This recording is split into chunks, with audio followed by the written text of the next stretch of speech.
Hey everybody, this is Ross Turner, and we are in a series talking about the funnel and secrets to extraordinary church growth.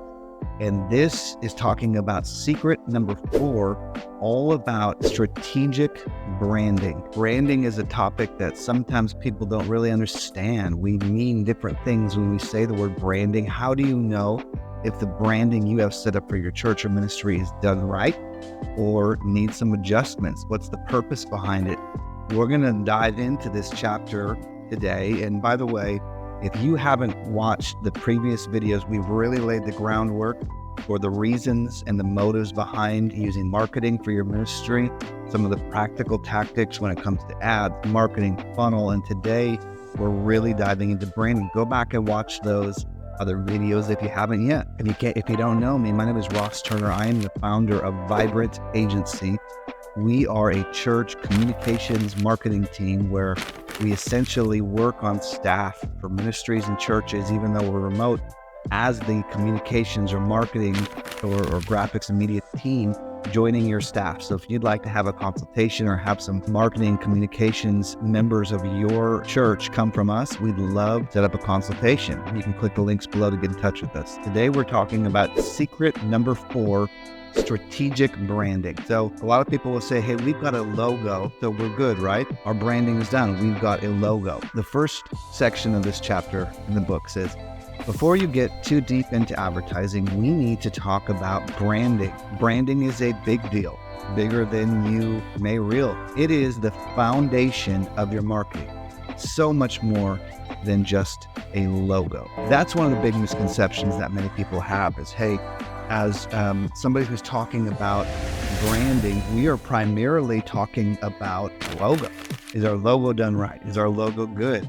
Well, really, the word brand and the word logo are not the same thing. So for the purposes of the rest of this video, you've got to separate that in your mind. I have a lot of pastors, church leaders call me, we'll do a Zoom call, we'll have a consultation, and they're like, hey, we want to have a newer logo. And they might show me their current logo that's got, a dove flying out of a steeple through the cross and through a river. Is like, I get it. Sometimes making a new logo might be a good idea, but I really want us to take a step back and talk about the bigger picture, the strategy behind it. The feeling that one has when they experience your church or ministry is what I define as your brand. And let me say it again. The feeling that one has when they experience your church or ministry is what I define as your brand. That feeling is created by your logo, colors, font type, music, interior design, copy tone, clothing, social media captions. All of this should be done with intentionality, and collectively, that is what makes that feeling. So when you think about other businesses or churches or coffee shops in your town, each one of those, you may be able to picture the logo, but really you have kind of a vibe that you think of when you think of those organizations or that businesses or ministries. And it's that which I am wanting to define as the brand, and realize that we can control that narrative if we are intentional about it. Branding is subconscious, subtle, and sneaky. It can either be an asset or a liability to your team, to your organization. There really is no middle ground. It's either something that's happening to you that you're working against, or that you have a goal and you're strategically working towards. Brand is something that is built, worked on, developed, constantly tweaking, constantly thinking about. It's not something that is designed for you and you set it and forget it. It's a constant moving target. What is the goal of your brand? Our branding is supposed to tell our story, right? So that's a common thing that people will say, hey, Ross, I'd love for your team to make us a brand new, logo. We really want to up our game with our branding. And I'll say, okay, cool. So tell me kind of what you have in mind. Tell me about the church. And they will spend the next hour, half hour telling me about, this is what our vibe is. Our pastor went to this. Our old pastor did this. This is what our building is. People know our building because we're on the street. This is kind of what we're known as. And they will start to really give me a great picture of what their ministry is all about, what their church is all about. And so we really want our logo to kind of have that essence. right? So that's us. And I will say, I do want that, but I think we're talking about the wrong thing. And I do want to understand the church when I'm having these consultations, but I switch to saying, tell me more about the people in your city that you feel called to reach. Okay, well, yeah, the people work usually in these kind of jobs, and these are the kind of families that make up our area, and this is kind of the new people that come, and all of a sudden the narrative starts changing from who we are as a ministry, what our vibe is, to who are the people that we're trying to reach. And all of a sudden we spend the next few minutes really kind of shifting our focus away from trying to tell our story, but trying to think about who are those people that our church is called to reach. So don't use your branding to just try to express your story and your vibe and your emotions. If you do this right, you can use your branding to try to evoke an emotion out of your target audience. So now you're not just inward focused, you're how can I make our church attractional to the people that I'm trying to reach? So now your focus is on them instead of on you. Is our branding, which is that feeling, right, something that the people that our target audience, would be attracted to? Or is it really not? Is this just our internal vibe and our internal story? All of a sudden it's a mind shift. And now we spend the rest of the time building branding that is part of the calling and the strategy to reach more people instead of just telling our own story. So let's think about this. Ross, what happens if we make this brand, that is super attractional to the people in our city, but that's really not who we are? That is, they're going to come on Sunday and they're going to be like, this is not what I expected. Well, I'm not saying that you throw the baby out with the bathwater. I'm not saying that you want to build a brand that is disingenuous to who the church is. It's of both. You want to be both attractional intentionally and authentic at the same time. But most people just focus on authentic. Is this us? Is this what our story is? Instead, you want to stay true to that while being intentionally attractive. Hey, if I was going to start a coffee shop in your town and I wanted to get customers, I'm going to use my brain. I'm going to try to make the whole vibe of that coffee shop, be something that I'd be proud of and is something that I'm good with, but at the same time, something that would be, embraced by the community. It fits the culture of where I am, because I want people to want to come to my coffee shop. So it's a both thing. I want to be smart about it. You think about fast food restaurants, you think about McDonald's, Burger King, Chick-fil-A. There's certain colors, reds and oranges and certain tones of blues that a lot of the same restaurants will use. That they know that studies have shown that it puts you in a certain headspace to want to indulge, to want to feel hunger, to want to satisfy that hunger, to want to spend money. There's certain luxury brands that will use certain fonts that you'll see like in Rolex watches and Louis Vuitton and certain luxury upscale brands that they want you to feel this sense of excellence and luxury. It's not really them sitting back and being like, what is our story at Rolex? It's what is this vibe and association that we want people to feel with our brand. There's strategy behind it. Now, again, like we talked about in other videos, our heart isn't to trick people or to be, marketing minded in a weird way. It's to just use the brain that God has given us. And how can we make our ministry be one that people wouldn't have sales resistance to, would just not know why, but they feel like these are my people. That's why we talk about these things. That's why we try to do everything with excellence, which includes our branding. So how do we know who we're designing our branding after? Well, here's the thing that's going to, be difficult for many people is I talked about in the previous teaching in this series that you have to think smaller in order to grow bigger. And so what does that mean? You want to actually define a target person, a made-up person, we'll call it an avatar, that you feel that your church is perfectly equipped to serve. And so you can describe this person in great detail, like, hey, our church really is meant to be attractional. We're going to go all in on maybe the mom who's got 3 kids. She's a stay-at-home mom, suburbs, likes this kind of store, this is her lifestyle. We feel like that is who is in our city, in our part of town, who we're just naturally going to attract. Maybe that's who God is. And you're going to go all in on defining this avatar person. Maybe yours is a single dad, works in, whatever. You would know what your ministry is, and you're going to define this person. And what you want to do prayerfully, if you feel like that's your person, Saddleback calls it, I think they call it Saddleback Stand, where they've defined their avatar. Who's this person that we're really, really, really want to focus everything towards? And then you put this filter from this point on.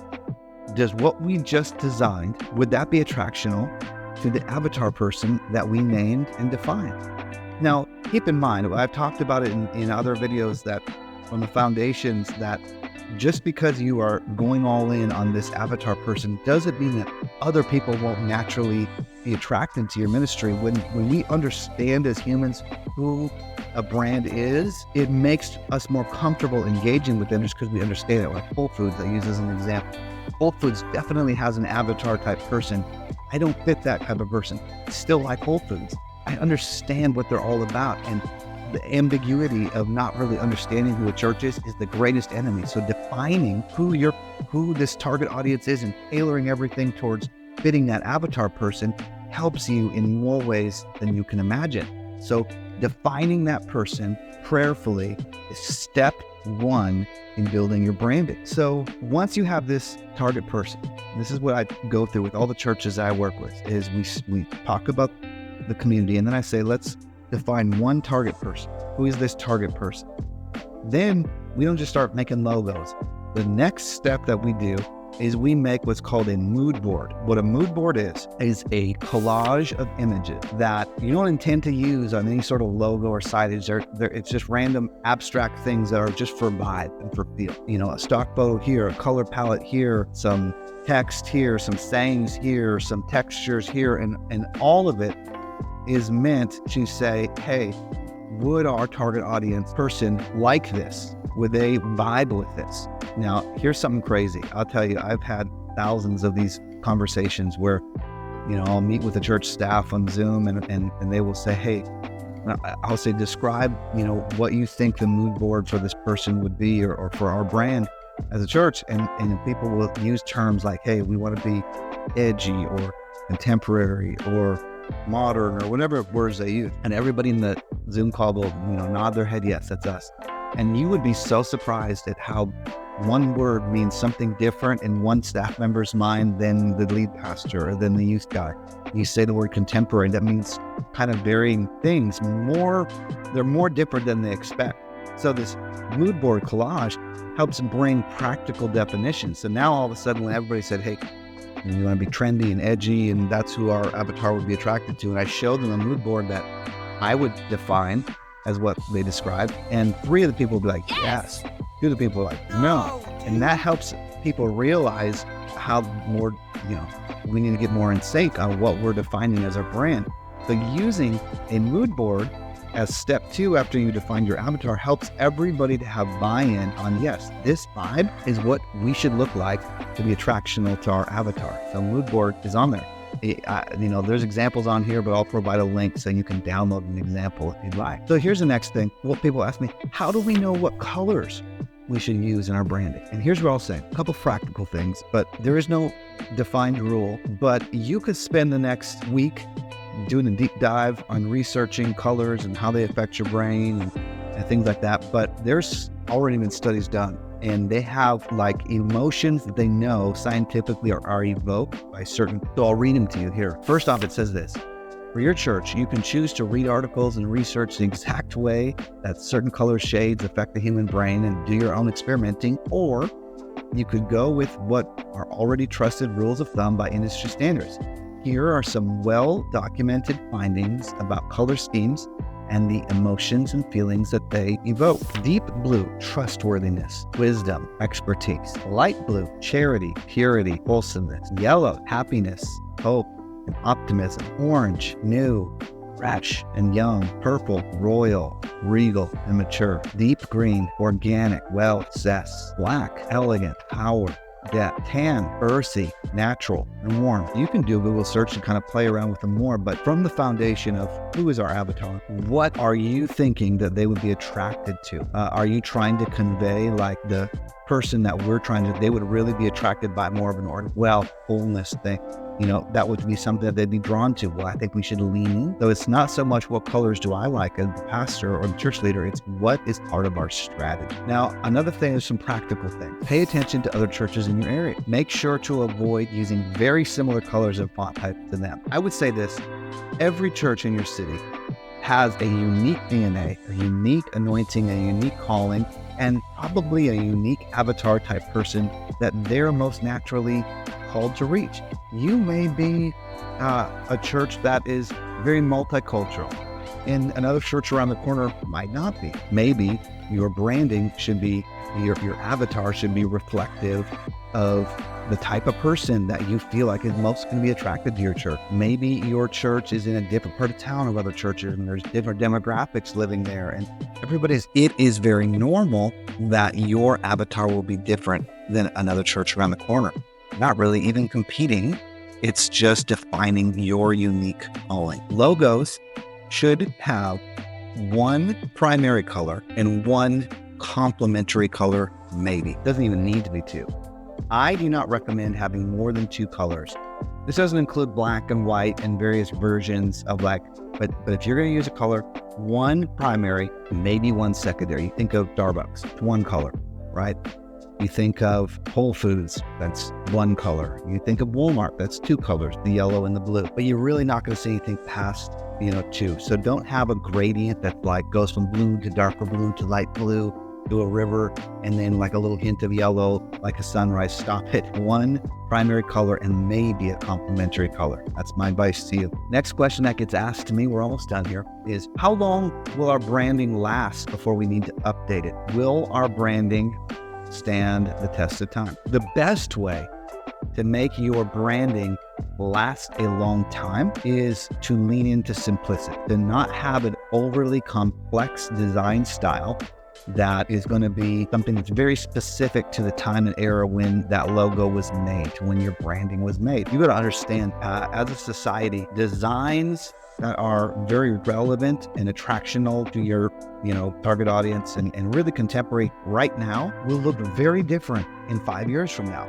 In fact, if you go too heavy into current today design styles, as far as, what kind of fonts are cool, and are we into grunge, or are we into super tracked out, sleek, modern, whatever. If you go all in on just something that's trending today, that's okay, but you have to then embrace that you're going to have to tweak your branding every couple years. And that's normal. It is very, very common that companies will tweak their logo every couple years, tweak their branding, tweak their voice every couple of years.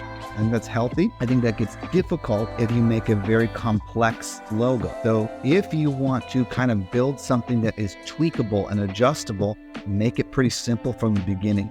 Build yourself something that can adjust and stand the test of time. And don't be discouraged if every couple of years you feel like we need a brand refresh. That's pretty normal. The next thing that people need to understand is you need to define the voice and tone of your copywriting as a part of your branding. One of the greatest contributors to what people think and feel about your church, which I define as your brand, is going to be what happens on social media, which is generally the written word. The captions and the vibe that you put out on the words of your graphics help to define your brand. And that needs to be planned out. Are you doing lots of, cute one-liners? Are we doing really deep depth spiritual things? Are we doing really sarcastic and witty? Are we doing really beautiful and elegant? All of this stuff can be defined, but I will tell you this much. As your church grows, you will have multiple people helping you when it comes to social media, or when it comes to blogs, or when it comes to announcement videos. And all of a sudden, if you have a non-defined voice as far as how we write and how we talk, then each person's individual personality will be what's the deciding factor of how the tone comes through. However, this should be something that's defined, and this brings in the last piece of this, which is your brand guidelines book. The brand guidelines book is what every church and team and organization should have. This is a PDF that has your branding defined in it so that somebody can walk in the door next week, join your team, and even though they weren't a part of these initial consultations and planning sessions, they can read and understand who our target audience is, what our avatar is, what kind of voice tone we use, what colors that we use, how the appropriate ways to use our logo is, what kind of pictures we use, how our photos should be edited, what color tones we use in our photos, what caption style we use. All of these things have to be written in a book so that new staff members have a guideline to go by so that they know how to properly use and convey our branding. And this includes the written word, example of what we don't do for captions. Maybe it's like super witty, sarcastic. What we do is more professionally written. Maybe it's the opposite, but you have to define for yourself what's genuine to you, but also attractional to your avatar. The voice, colors, logo formatting, photo editing, the more detailed you can get, the better. I'm gonna have a link here in this video where you can download an example of a brand guidelines book from another church that our team at Vibrant Agency built. Use that, make one for yourself. Your avatar should be defined in your brand guidelines. Everything should be in there. Hope this video helped. This is all about branding. We have the next chapter coming up on the next video where we're gonna go further in depth. The goal is to go over all the different ways that we can use marketing to be best equipped to reach the people that we're called to reach in our city, in our community, with our ministry. Again, my name is Ross Turner. I can't wait to see you on our next video. Hope to hear from you soon.